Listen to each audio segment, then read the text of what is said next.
grazie a Minji Son e Laura Talawai che hanno creato, prodotto e animato questo corto. La storia è molto semplice, parla di un rinoceronte. Aspetta, io direi di non spoilerare. Ah, non spoileriamo? Ok, non spoiler.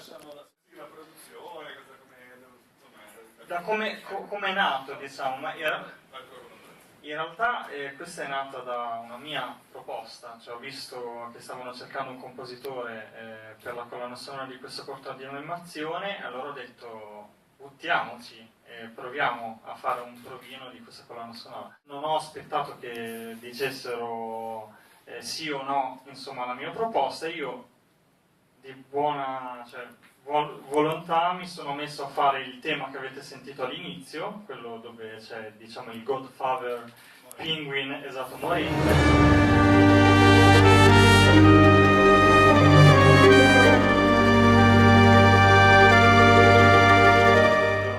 Tutta la crew della squadra gli aveva colpito, allora hanno detto perché no, collaboriamo per questo corto, e man mano loro mi hanno mandato la versione del corto animato con delle musiche già, delle cosiddette temp track, su di quelle, diciamo, mi sono ispirato e basato un po' su quello che volevano.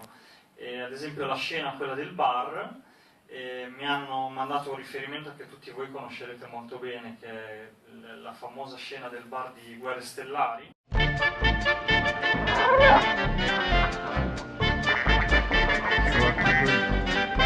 Io ho, diciamo, ricostruito una cosa che avesse lo stato d'animo, diciamo, di quella del bar di Star Wars. Chiaramente l'ho fatta mia.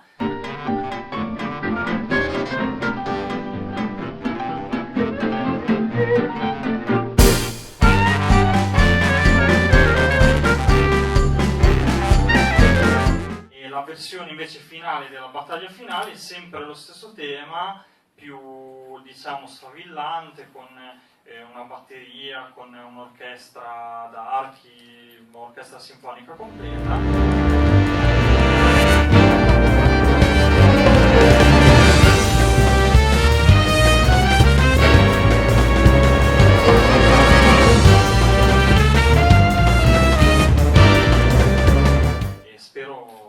Sia piaciuto.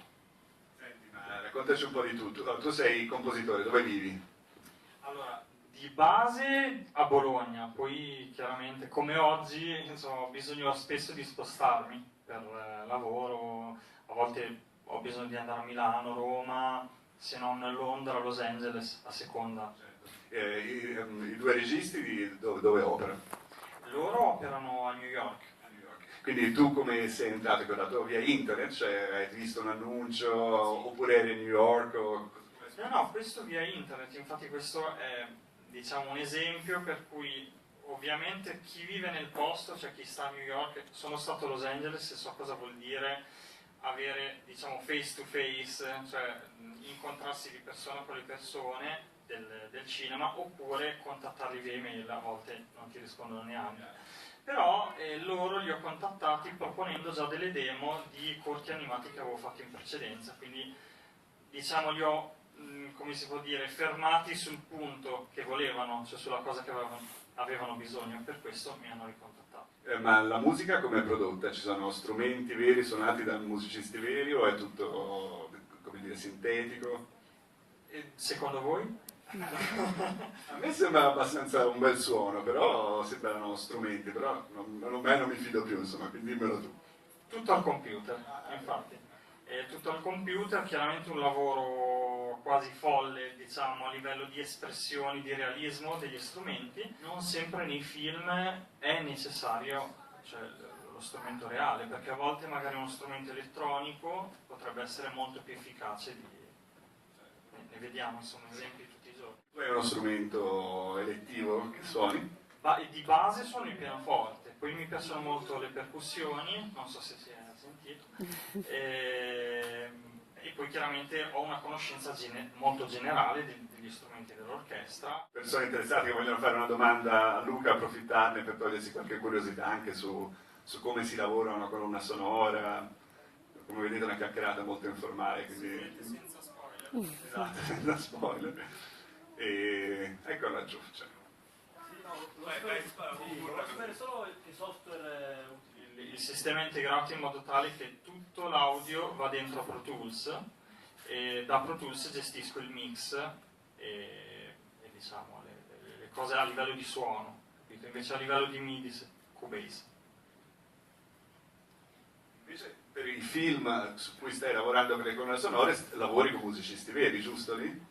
Nel senso che il lavoro inizia sempre da Cubase, appunto, da questo software, e poi parte della colonna sonora appunto di questo film che inciderò con l'orchestra sarà fatta da strumentisti veri e parte sarà fatta dai MIDI.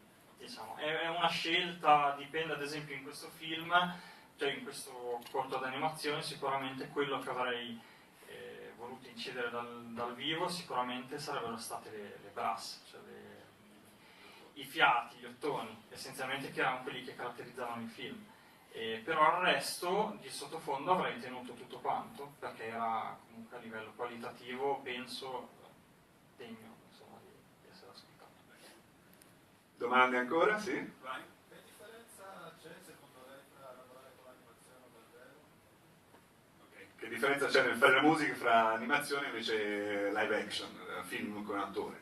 Interessante, allora, sicuramente animazione a me piace molto come genere perché a livello di musica si può spaziare, diciamo, in tutti i generi possibili. In un film live action molto spesso tu devi rimanere, diciamo, di più dentro al film, la musica deve essere un'attrice invisibile, diciamo, rispetto al film d'animazione, dove invece la fa da padrone. Esatto. Io ringrazio tantissimo Luca di aver accompagnato il film, di averlo presentato qui al View, quindi niente, facciamo un applauso a Luca di ringraziamento. Auguro il meglio, insomma, per il futuro professionale.